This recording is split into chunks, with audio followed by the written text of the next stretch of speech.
Salut à tous, c'est Max de Team 33 Accessoires. Alors aujourd'hui, on voulait vous présenter une tenue un peu type pour les conditions hivernales. Et plus particulièrement en ce moment, on commence à avoir des conditions vraiment humides. Pour faire simple, voilà, on voulait vous présenter une veste, un pantalon, une paire de bottes et un gant pour la saison. Concrètement, pour avoir un équipement simple, efficace et performant, pas besoin de mettre multiples couches. Il faut juste avoir le bon équipement, quelle que soit la gamme. Et là aujourd'hui on a pris par exemple la gamme Bronco chez Bering, donc une veste et pantalon 3 en 1, un produit étanche, un produit chaud qui est vraiment polyvalent, on va le découvrir. Donc typiquement une vraie veste hiver, ça se présente comme ça, une veste qui peut être un peu longue, on peut éviter les blousons pour l'hiver, pour éviter d'avoir trop de retour d'air, trop de petites fuites d'air désagréables. Donc le fait d'avoir quelque chose d'un petit peu plus long, c'est vraiment beaucoup plus confortable.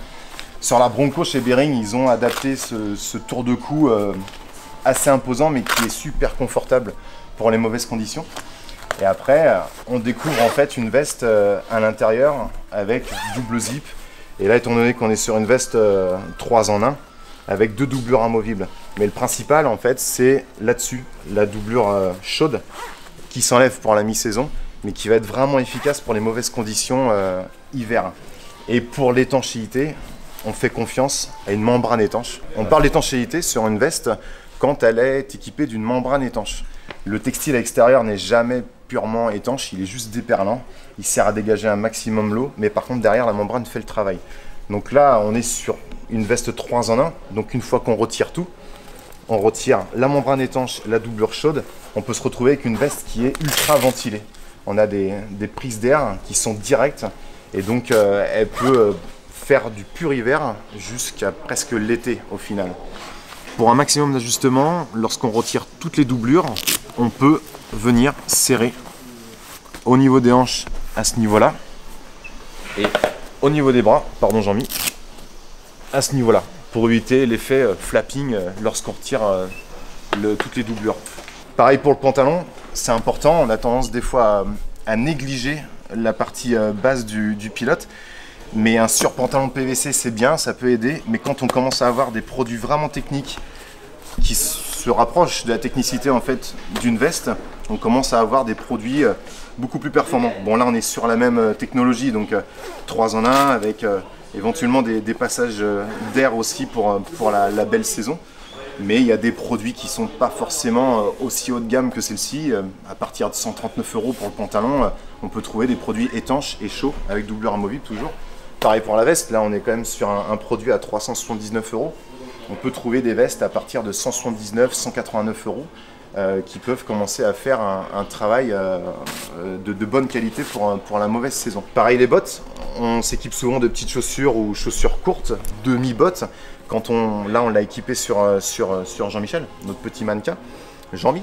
Des bottes montantes qui sont équipées d'une membrane interne. Ben, ça va être beaucoup plus efficace, il y a moins de passage d'eau, on a en plus beaucoup plus de protection, mais on a une hauteur de tige qui permet de faire une meilleure jonction avec le pantalon, donc beaucoup plus de couverture contre le vent et contre l'eau évidemment. Pour les gants, il y a un peu tout comme gamme, mais on se rend compte que un gant hiver c'est quand même très important, c'est quand même la protection de la main et c'est les commandes de la moto, du véhicule. Donc on a besoin de quelque chose de performant en termes de qualité thermique et pourquoi pas en termes de respirabilité. Alors là Bering ils ont travaillé un gant en Gore-Tex.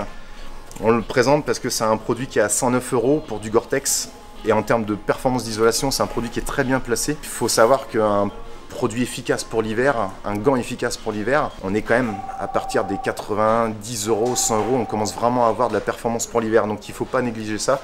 Et c'est vraiment du confort pour la mauvaise saison, encore une fois. Pareil, s'équiper avec un petit tour de cou. Un petit tour de cou tout simple comme ça, hyper fin, c'est du Windstopper. Bering l'a fait à 29,90 €. Produit très fin qui vient faire la jonction entre la veste et le casque. On peut le rentrer à l'intérieur du casque. Produit efficace et qui fait vraiment un détail important pour pouvoir gagner encore en confort pour la mauvaise saison. Voilà concrètement ce qui peut être bien en termes d'équipement. Donc encore une fois, il y a toute gamme. Là, on est vraiment dans le cœur de gamme, entre autres chez Bering. Mais on a des produits qui se placent moins cher, on a des produits qui se placent encore plus cher. Ça, c'est en fonction de l'utilisateur, en fonction des kilomètres que vous allez faire. Mais voilà, avec ça, théoriquement, vous êtes équipé pour l'hiver sans problème.